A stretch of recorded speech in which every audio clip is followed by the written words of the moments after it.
What is going on, everybody? It's Nick Payne with another episode of Face Mask Fantasy. Before I begin, just want to let everybody know our 2021 Shallow League Redraft Draft Plan is available on our website. You can go to our page, facemaskpod.com, enter your email address, and you will get a link to the plan, which is 100% free. Player breakdowns, positional breakdowns by tiers, guys that I'm targeting, guys that I think you may want to consider fading, plenty of information for you to attack your draft and come away with a solid foundation for the 2021 season. Now, on to today's topic. We have been bringing you guys a ton of content on the rookies and some of the younger players who we like in the past few weeks and months. We are officially starting to transition to focus solely on the 2021 season, primarily geared toward redraft. I'm about to come on camera here shortly, and I am going to give you today my top 10 fantasy quarterbacks for the 2021 season. It would not be fantasy football without some rankings. So let's dive right in. What's up, everybody?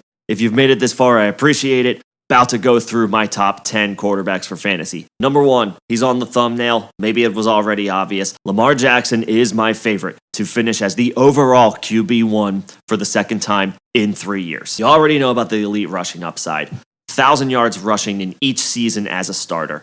Baltimore added weapons both in the draft and free agency, so that'll boost his passing prospects as well. Now, the Rashad Bateman and Marquise Brown injury news sucks, especially for Bateman. He's missing crucial time as a rookie right now as far as getting practice before the season. But again, Baltimore still added assets in the draft and free agency, and they still boast the most dynamic rushing attack in the NFL. Jackson is 2 rounds cheaper than he was in 2020, which now makes him a bit of a value. If you're willing to pay up for a quarterback in shallow leagues, maybe you only start one quarterback, but you want to go up and get your top signal caller, Jackson is my choice. He was going in the 3rd round last year. He's going in the 5th round this year. At that cost and a player of his caliber, I would be willing to take the plunge even if I only start one quarterback. That's one. Now down to 2, who might just be everybody else's consensus number 1. Maybe it's obvious at this point, but Patrick Mahomes. I can't move him lower than 2. He's way too good. Threat for 600 pass attempts any given year. Threat for 5,000 yards passing any given year, especially with the extra game. Can be counted on for about 200 yards rushing and a few scores on the ground. He's got elite weapons, and Kansas City prioritized improving their offensive line this offseason. Now, he's expensive. He goes in the 4th round. In one quarterback leagues, I'm not sure I'm willing to take the plunge at that price. Superflex is a whole different conversation. He's probably a 1st round pick. But in shallow one quarterback leagues, if I have Travis Kelce or Tyreek Hill, then I might be interested in stacking with Mahomes. But even then, I'm kind of hoping he falls a little bit in order for me to make that happen. I don't want to be thin at either running back or wide receiver in shallow redraft leagues. Therefore, I'm probably passing on Mahomes in the 4th round in almost every scenario. As excellent as Mahomes is, there are other options that are a little bit cheaper who are a little bit more preferable to me. Therefore, I'm not going to have too many shares, but he's going to come through. He's going to deliver big time. I understand if you want to take the plunge. It's just a little steep for me in one quarterback leagues. Those are the top 2. Moving on to number 3, last year's QB1. Josh Allen, baby. Allen took insane leaps from year 2 to year 3. Completion percentage up from 59% to 69%. Nice. Passing yards up from 3,000 to over 4,500. Passing touchdowns up from 20 to 37. And threw in 420 rushing yards and 8 touchdowns on the ground. Fucking amazing. But I can't make him my favorite to repeat as the QB1 because of everyone's favorite word, regression. Sorry. Yes, Allen will be good. He's very likely to lead the Bills to the playoffs again. But those numbers are going to be hard to replicate.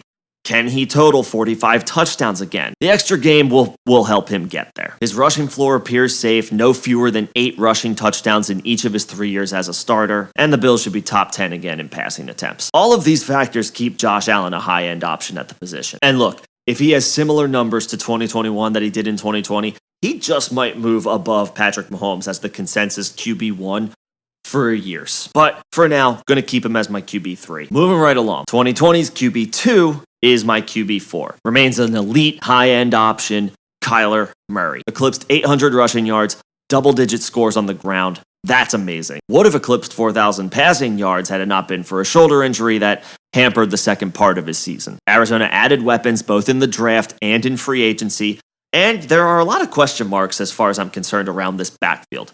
Can Chase Edmonds handle a larger workload? Does James Conner have anything left? I expect this offense to lean on the passing attack and Murray running it. He remains a high-end option at the position and in the conversation for overall QB1. For now, he's fourth. Just goes to show you the depth of the quarterback position, even among the high-end options. Number 5, and rounding out the top-tier quarterbacks, Dak Prescott. Outside of Mahomes, Dak has the safest floor for high-end passing production. Was on pace to shatter NFL passing records before his injury. Dak's not going to run like Lamar or Allen or Murray, but he's not a statue in the pocket either. He can get you rushing production. Plus, this offense should have no issues moving the ball. And among the high-end options at quarterback, Dak is probably the one playing with the worst defense, so the Cowboys are going to find themselves in some shootouts. The team freaked everybody out when they tweeted about how Dak is getting an MRI, but a follow-up report already indicated he's making good progress on his shoulder. Buy the dip if there is one. If he falls to the 6th or 7th round, I love that spot for Dak, and you should be able to stack him with one of either CeeDee Lamb or Amari Cooper. You do that, you will have a scary matchup on paper. That's the top 5. On to the guys that round out the top 10. And I have a guy who might be a little controversial at 6. I'm calling my shot, and I'm putting my money where my mouth is. Jalen Hurts, my quarterback 6 for fantasy for the 2021 season. He should be an easy top 10 quarterback this year, and he is my dark horse to finish in the top 7. I'm going as high as 6 right now. Yes, the pass-catching talent for the Eagles is weak. Yes, the Eagles as a whole might just be bad. And yes, Jalen Hurts has to prove that he can actually play quarterback at the NFL level. Draft Hurts anyway. In 2020, in a limited sample size for a 3-9 Eagles team, Hurts was the starter for 4 weeks and was the QB7 in that stretch. Might not be a tier 1 quarterback, but for fantasy purposes, he has tier 1 rushing upside. I think he's a lock for over 650 rushing yards. If he can creep into that 700-800 yard territory, mix in multiple rushing scores throughout the season, Jalen Hurts is a league winner at his ADP. Whatever passing yards he accumulates will be gravy. The rushing floor is incredibly high. If he improves even marginally in the accuracy department, he will win fantasy championships for people who draft him. ADP has dropped sort of into the 8th or 9th round range.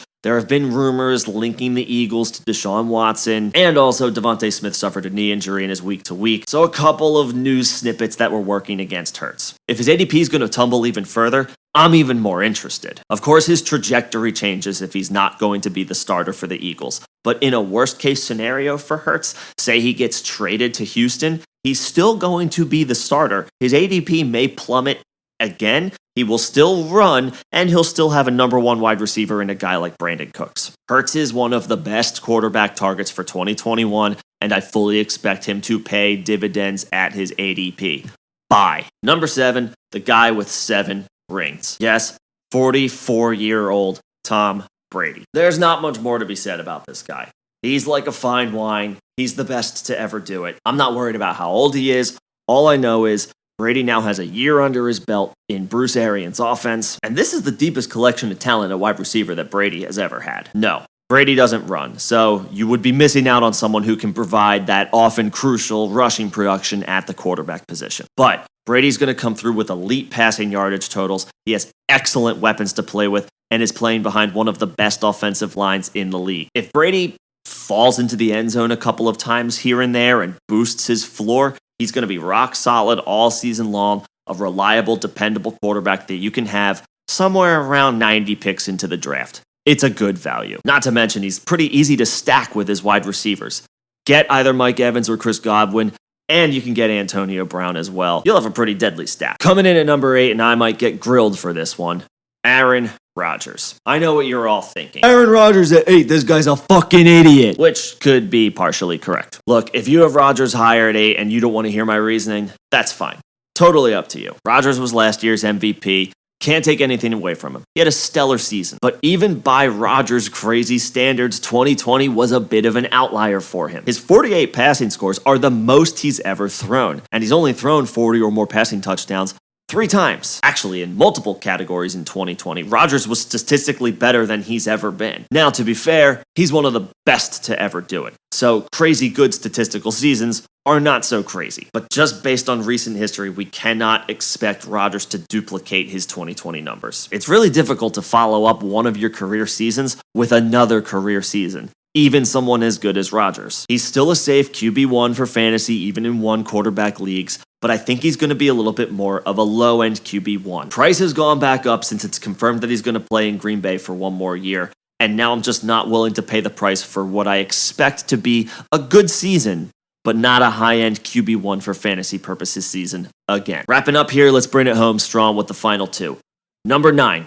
Russell Wilson. By default, I am breaking my own rule, having a quarterback who can run below guys who don't really run, especially a guy like Brady. Look, Russell Wilson is fantastic. He's got great weapons, he's got a safe rushing floor, and he's a magician at the position. Did that rhyme? But his head coach annoys the shit out of me. The Seahawks coaches want to run the ball. Way more than a team ever should with a quarterback of Wilson's caliber. I think the offensive philosophy of Seattle holds back the ceiling of the passing offense. Not to mention the Seahawks offense has up and down tendencies over the past couple of years, so that just continues to push Wilson down the board for me a little bit. Russ is a great quarterback. He's a clear QB1 for fantasy, but I have to have him lower on my top 10 rankings just because I hate his situation. It's out of his control. Finally, rounding out my top 10. Maybe a bit of a surprise, but this guy has quietly been one of the most effective quarterbacks since he was inserted as the starter. I'm talking about Ryan Tannehill. Again, maybe a shock, but these are my rankings. He completes passes at a high rate. He tossed 33 scores in 2020, and Tennessee's offense just got a boost with the acquisition of Julio Jones. Tannehill's got a floor for rushing production at around 200 yards. He's probably not going to replicate the 7 scores he had in 2020, but if he gets 3 or 4, he'll justify my ranking as a top 10 quarterback for fantasy. His ADP is still outside the top 100, so you can get him later than the likes of, say, Justin Herbert or Matthew Stafford, who I think Tannehill can outperform both. So, yep, I'm calling my shot once again. Tannehill offers you an opportunity to build strong depth at other positions in shallow leagues and still being able to get a viable weekly starter at quarterback 100 picks into the draft. That's all I got. Lamar Jackson, Patrick Mahomes, Josh Allen, Kyler Murray, Dak Prescott, Jalen Hurts, Tom Brady, Aaron Rodgers, Russell Wilson, Ryan Tannehill. That's my top 10. Now I want to hear from you. Put your thoughts in the comment section below, and we can have a conversation either about my rankings, what you agree with or disagree with, or let me know your own. Let's talk. Till then, this is Nick Payne with Face Mask Fantasy, producing fantasy content for you each and every day. Don't forget to subscribe. Thanks for listening.